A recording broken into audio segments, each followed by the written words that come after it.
firenena ho an'ny fambolekazo mba ho ametrahantsika tontolo vaovao zany ho an'ny taranaka faramandimby.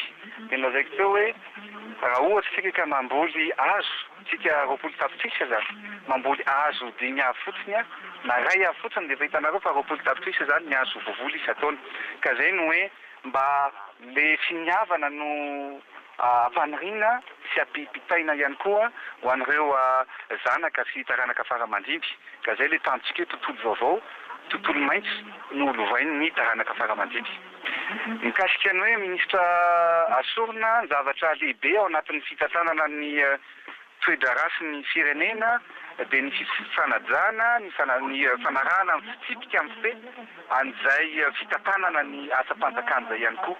Ka raha ohatra ka misy ministra minina manao ny tsy mety ao anatin'ny fitantanana ny ministerany dia ataoko fa ny anankiray zay ahafahana anovana ministra.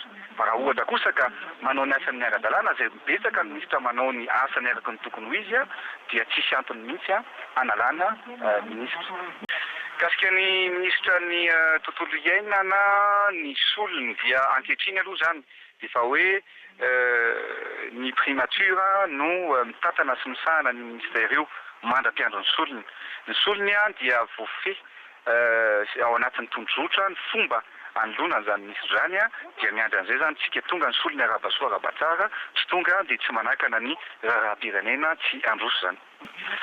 Ny fampiarana ny tondrotra izy hoe fa mizotra tsara ary tsisy mitsy amintsika afaka hiteny hoe mikatso ny fampiarana ny tondrotra. Ny antsony dia ny androm-panjakana anankidimy ao anatin'ny tondrotra dia efa tafapetraka avokoa amin'izao ora sy taona hitenenantsika izao. Ny farany teo dia efa voapetraka ny senita, efa vita ny famitsorakelika ny loi d'amnistie, zany hoe tsy misy mitsy antony zany tsy afahantsika iroso makany amin'ny hitahitan'ny vahoaka malagasy ny faniritsika ny hoe iroso ana fifidianana. Io zany afahantsika mirosana amin'izay dia nidingana manaraka eo dia hoe ho avy amin'ny alatsinainy amin'ny herinandro ho avy ity zany ny expert Nations Unies zay ametra hoe inona ny filana amin'ny fikarakarana ny fifidianana dia ataoko sy lazaiko fa mizotra araka ny tokony ho izy izay famana ny olana sy ny krizy eto Madagasikara zay. Ny fifidianana efa nilazaiko anareo io hoe tsy ny filohan'ny tetezamita no manapaka hoe zao no anaovana ny fifidianana na inona ny fifidianana ho atao.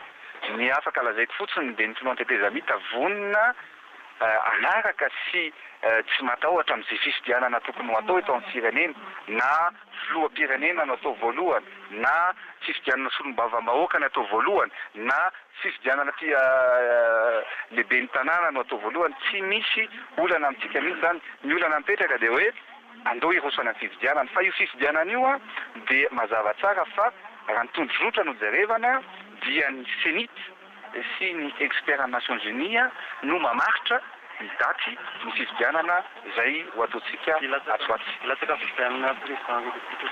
Izay zavatra izay jivozao no mipetraka ny fanontaniana fa rehefa tonga ny fotoana dia na eny na tsy ny valiny dia ataoko fa ny vahoaka malagasy anatrehan'ny vahoaka malagasy no anaovana an'izay fanambarana izay.